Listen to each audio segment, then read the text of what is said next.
So, I've talked about rebuilding trust a few times already. What does that really mean? The partner who cheated has to be ready to be transparent and honest, willing to answer questions, share details, and provide reassurance. Being open about your actions and feelings is essential in demonstrating your commitment to change. This also can't be understated.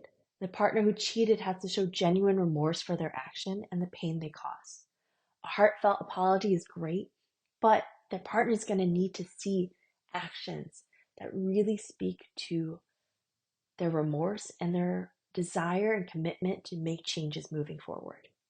You got to establish clear boundaries moving forward to rebuild this trust.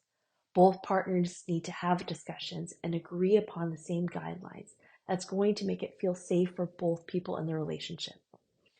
What does that mean? That means having honest and open discussions about what constitutes flirting, what's appropriate, what's not, and also how each person feels and may react if these situations and boundaries are broken again. Rebuilding trust takes time, and it's important not to rush the process.